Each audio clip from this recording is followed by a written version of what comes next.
Namaskar. Yesterday I was in the kitchen. We were eating dinner, taking dinner, and I was talking to my brothers, my students. And so many memories, so much sharing, so much inspiration, so many ideas passed through. And I thought, wow, this is an interesting topic. I should share it. I should make a video about it. So before I forget, I'm recording this. This video is about abundance, prosperity, courage, service. And actually, I told them that something you have to teach your kids before you even teach them how to brush the teeth. That seed of greatness, the seed of ultimate prosperity has to be inserted in the mind and the soul of the person. If we do like that, our planet is going to be transformed within 30 years. Such a beautiful thing it is. Okay, I will start with a story. When I was younger, 19 years old, my teacher, my meditation teacher, my Dada, he took me for the journey to India. He sponsored me because that time I couldn't even dream of this kind of journey. The ticket was like $600 and the monthly salary in my country at that time, it was like $50 a month. And it was just beyond my capacity, beyond my anything. But it was like a dream for me to go to India. So we went, and then before going, he gave me $100. He said, look, here is $100 for you. You can do anything with this money. You can spend them on food, on sweets. You can get it. You can get it lost. You can get it stealed. You can donate. You can do anything. But after you spend this $100, don't come again to me to ask again. I said, Dada, this is enough. This is more than enough. Because those days in my country, it was just like, wow, you can live 2 months easily, and just nicely you can live. So, and India, it was even 3 times cheaper than that. In India, like for $10, you could live the entire month. It was beautiful. And we went. I was fascinated with India. It's like a multitude of colors and smells and people and so many things. And on top of that, we were staying in ashrams and jagritis, the places where you don't have to pay anything. You can just stay, and then they will give you food, and you can stay, bed and breakfast, everything. And then I thought, wow, this is so nice. It's like I'm not even spending any money. But then, after the first day, Dada called me for some serious talk. He said, look, we stayed here, they gave us food. If we would stay in a hotel, we would spend this much money. I think it is only fair that we give a donation. So that time I thought, donation? It's like, I was not planning on it. And it was like animal propensity of, holding, of insecurity. I am not secure. Why should I release any money? And he said, okay, you do whatever you like, but I'm going to donate. So he will put his money. And I just feel very much ashamed. I feel bad before my meditation teacher. So I thought, okay, I also donate. And he was doing like this. He was repeating it over and over again, over and over again. We would stay in the free lodging, but then after staying there, he would donate the money. And he would force me to donate also, in this way, in subtle way, subtle pressure. And I start to become kind of okay with it. I start to already count on it, but we are going to say I'm going to give donation. And then one day, there was a shift of paradigm in my mind. in India we went to some charity project. There were some nuns, our nuns actually, Didis, who run the children home. And we went there, they served us lunch, they showed us around, and then they were just saying, okay, we have, still many things needs to be developed, and we are happy for any contribution from your side. Our car is worn out, we need to get a new one, like this. So I really, in my heart, I sympathized with those Didis, with those nuns, yoga nuns. I felt in my heart, I must help. And that moment I just did. And I took, by myself, I took significant amount of my money and I just have donated. I think it is small, but for me it was something significant. And I felt joy. So this shift in the mind, when you feel pain and then when giving, and then you feel joy when giving, that is what makes you a rich person. That is the shift of paradigm. From that moment, actually those nuns, they have created heaven for me because they helped me to move forward with that. So, and then rest of the money, actually I wanted so much to spend the money on sweets, but then somehow sweets became unimportant. Then I bought some goods, I came back to my country, and then I sold those goods with the market price, and it was like 3 times more. I got like $300 or $250, I don't remember how much, but it was more than what I was going to India with, and it helped me to survive for some time. So that was the first. And then in my life there were several like very, very significant changes, and very significant also I understand that it not only reflects on your feelings, on your inner joy, and creates like when you help somebody, some strong project, you feel a little bit spiritually uplifted. It's like your meditation is better, you feel joy in the heart, you feel alive. So that itself is very worthy. But there is another aspect to it, which I discovered later. Another aspect is that when you overcome your insecurity and you contribute to something, you help with something, without, this is very important, without expecting anything in return, but when you do it out of pure joy, that creates a certain loop, and that it uplifts you economically also. Like there was this, I think last year, or 2 years ago, I think, we were doing the land purchase in India, because the place where our Guru was born, we decided let us buy some land there and let us develop social service project there. Land is incredibly expensive in India. Billion people are there, and the land is not multiplying, the people are multiplying, the land is not becoming wider. So the land is only going to more and more, is becoming more and more expensive. So when I first heard the numbers, I thought, well, like, this is insane. I have no close to that kind of resources that I need. But then my friend started to do this project, and he said, Dada, I need your help. And because I love him so much, and because I trust him so much, he's like a man of his word. Whatever he will start to do, he will finish it. I said, okay, Dada, I'm with you. I'm with you, whatever I can, I will help you. But in my mind, I have created this sacrifice, that it means that my project in my country, the houses that I've developed, the retreat center, that has to go with some, it has to wait with the development. I thought, okay, this is more important. I wish anyway, we can wait for some time.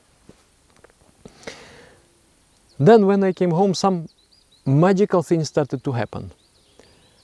some people called me and said, Dada, we want you to come. I said, okay. I came, and then I did my programs there, and it was very good. I did with all my heart for the people. And then they said, Dada, we want to help you.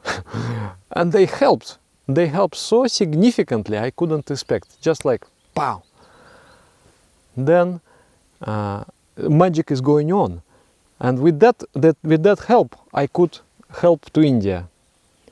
And then suddenly the many sponsors start to come out, and they start to help with this, with that. So I could help with India. I could significantly help. And then my project, we built 3 houses, and the entire team, I could take them, it's like more than 20 people, I think, about 30 people actually. We went to Hong Kong for the meditation festival.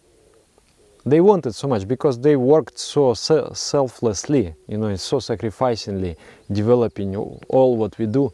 And then I kind of promised them that, okay, we go all together. And somehow we managed to get money for all these people, and we all could go together. Everyone was so happy. And then I remember this with these houses. Just one day I'm in the bathroom, and the phone is ringing. And then my friend is calling. One my friend, he's a wealthy person. He said, Dada, I want to build you a house. I want to build a house for, I will dedicate it to the Guru. And how much would it cost? And I was like, I can find the information. Say, yeah, please find the information. I will sponsor everything. And then he built a house for us. It was like, wow, incredible. Nobody before in my life has made a gift of a house. But he did. And then it was so beautifully unfolding. Recently we did some program also to help my school, which I was trained as a meditation teacher. During that program, we learned a couple of things. And now we are changing the entire paradigm of our project. We learn certain things, we learn, and we want to become more open, we want to become more selfless. So that is prosperity. When you can afford to serve others. And you actually always can. That's the problem, because we feel insecure, that therefore we think that I'm not able to help. But actually, you have the resources. That's a beautiful thing. That thing we need to implant in the mind of the children. So they become gods. They will not become demons. You know that story. The demons came to the party and the hands became like this, straight. So they cannot put the spoon in the mouth. There were so many dishes, beautiful dishes, but they could not eat them. So they were very angry, very frustrated, and they went back. And when the gods came to the party, they just started to feed each other, and then everyone was happy. So if we teach our children, our kids, this kind of behavior, service, but that service has to be done without expectation. That's a very important point. Because when you expect, you create the dependency. Now you depend on the thank you of the other person. If he will say thank you to you, you will feel good. If your name is printed in a newspaper, you will feel good. If not, you will feel incomplete. And that creates the dangerous situation for the exploitation. People may exploit you because you expect the approval of others. You expect a good word from others. So they will say good words to you to exploit you. It has to be purely selfless. It has to come from the heart. And then you just feel in your heart, the love in your heart, I want to give. I want to contribute. That makes you, it's like your proof of the exploitation. And when you don't feel and people create pressure on you, create shame in you, or are you stingy? Why don't you help? You don't mind, because you don't care. Whether they think I'm stingy or whether they think I'm generous, this is no matter. It doesn't matter. What matters is the feeling of my heart. This project is worthy. If this is going to happen, our entire society is going to become wealthy, because the money is going to be circulated and circulated. It is going to develop the world. You can be poor when you don't have money. You can be rich when you don't have money. The best thing is when you are rich and rich. The best thing is when you have lots of money and you are also rich. But the worst of the worst is when you have a lot of money but you are still poor. Still poor means you still want more and more, and you don't want to give. So that kind of insecurity is poisonous, is dangerous, and creates very bad karma for people. Those people who have become rich, but they are not contributing to the world, they're creating very, very demonic karma.